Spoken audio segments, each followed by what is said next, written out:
Salam sejahtera, kembali lagi bersama berita terkini pada hari ini di ProNews.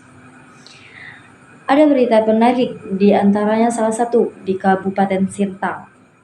Kabupaten Sintang kabar 8 orang meninggal akibat DBD, masyarakat diminta bertindak. Dinas Kesehatan Kabupaten Sintang mencatat terjadi 402 kasus DBD di Kabupaten Sintang. 8 orang diantaranya dinyatakan meninggal dunia. Tren kasus demam berdarah dengue atau DBD di Kabupaten Sintang terus meningkat dari tahun ke tahun. 2023 menjadi paling parah di antara tahun sebelumnya karena kasus meninggal dunia hingga 8 orang. Kepala Bidang Pencegahan dan Pengadilan Penyakit Dinas Kesehatan Kabupaten Sintang, Darman, mengatakan kondisi saat ini sangat mengkhawatirkan karena meningkatkan kasus terus meningkat.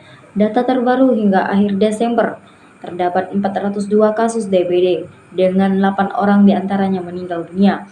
Masyarakat diminta berperan aktif memerangi DBD dengan melakukan pemberantaian sarang nyamuk. Sebab pemerintahan dan masyarakat harus bergerak bersama dalam pemberantasan DBD ini. Masyarakat harus menjaga kebersihan lingkungannya masing-masing dan memberikan obat pada tempat penyimpanan air.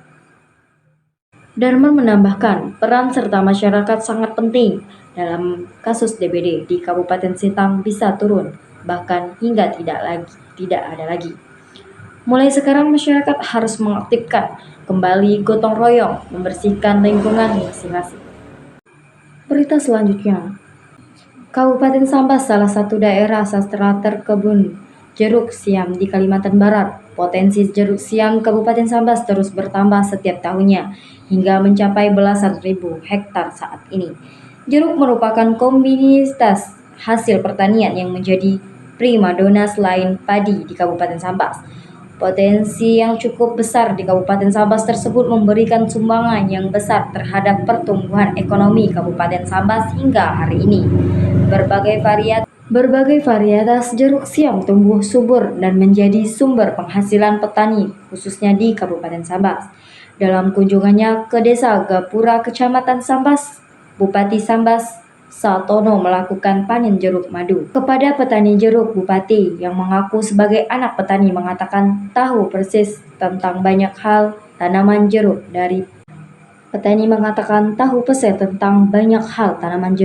Dari pengalamannya sebagai petani jeruk, Bupati Satono melihat jeruk dari Desa Gapura ini kualitasnya cukup baik.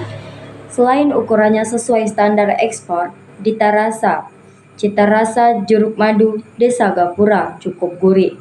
Bupati Kabupaten Sambas Satono mengatakan selama memimpin Sambas, ia mengaku sudah 3 kali berkunjung ke Desa Gapura. Kedatangannya tahun lalu untuk meresmikan infrastruktur yang sudah dibangun, meningkatkan kualitas jalan sangat menunjang, membangun perekonomian masyarakat di sektor perkebunan. Bupati Satono berharap seiringan dengan meningkatkan infrastruktur jalan dan jembatan khususnya yang menuju wilayah perkebunan akan memudahkan pengangkutan hasil pertanian penduduk. Berita selanjutnya, anak-anak di Kabupaten Sintang mulai diberikan vaksin Japanese Encephalitis atau JE. Vaksinasi itu dilakukan agar anak-anak terhindar dari gigitan nyamuk pembawa penyakit JE. Anak-anak usia sekolah mulai dari TK dan SD terus dilakukan vaksinasi itu dilakukan agar anak-anak terhindar dari gigitan nyamuk pembawa penyakit JE. Anak-anak usia sekolah dari TK dan SD terus dilakukan vaksinasi JE di sekolah masing-masing agar anak-anak terhindar dari gigitan nyamuk pembawa penyakit JE. Anak-anak usia sekolah mulai dari TK dan SD terus dilakukan vaksinasi JE di sekolah masing-masing. Vaksinasi JE digencarkan sebab penyakit itu sangat membahayakan dan selalu menyerang anak-anak. Taman Kanak-kanak Islamiyah Kecamatan Sintang ikut melaksanakan vaksinasi JE itu. Sebanyak 18 orang siswa dari 48 siswa disuntik vaksin JE yang dilakukan petugas Puskesmas Sungai Durian, Sintang. Kepala Sekolah TK Islamiyah 4 Sintang, Jaijani, mengatakan sekolah tidak ingin anak-anak terkena penyakit JI yang sangat berbahaya itu.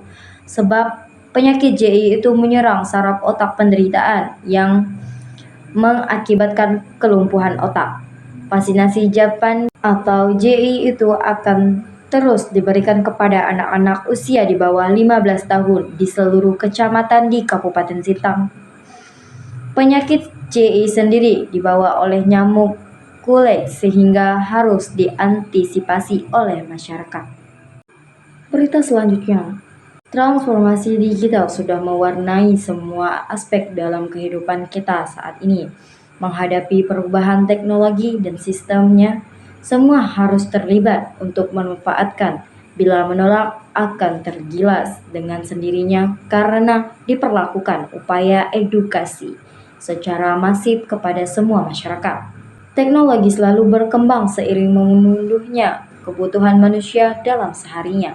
Dunia digital kini sudah mewarnai semua aspek kehidupan yang semua kita tidak bisa menolaknya. Pengamat dunia digital Hajun Mahdi Mahfud menilai digital adalah sebuah dunia baru yang bisa membuat siapapun bisa berkembang secara cepat, berkembang secara eksponensial, berbasis jaringan internet akan merasakan dan mendapatkan lebih banyak dari yang mereka pikirkan. Bisa 10 kali lipat dari kondisi normal.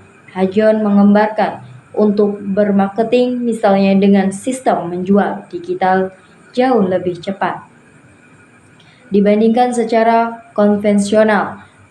Proses marketing lebih cepat, distribusi produk bahkan sering juga lebih cepat dari cara konvensional.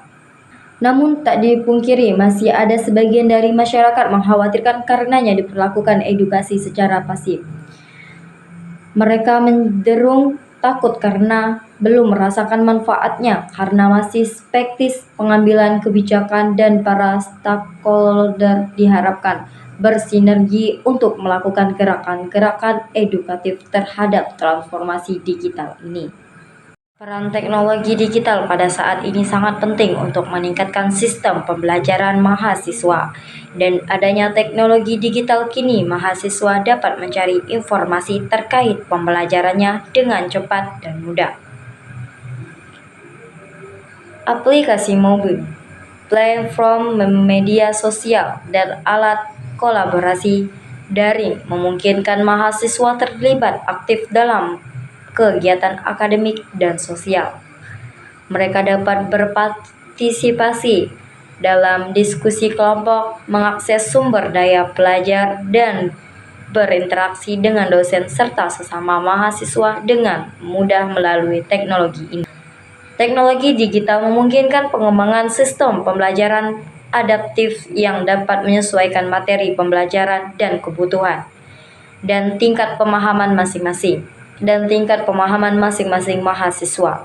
Salah seorang dosen IAIN Pontianak, Bob Andrian, mengatakan peran teknologi digital dalam sistem pembelajaran sangat penting karena hampir semua proses pembelajaran berkaitan dengan teknologi, seperti media sosial, infokus, dan perangkat lunak lainnya dipergunakan untuk pembelajaran.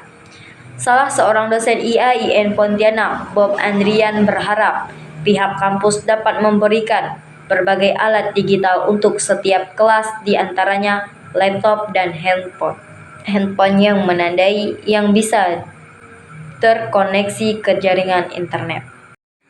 Cukup sekian berita pada siang hari ini. Saya Mita Tantri Devi pamit undur diri.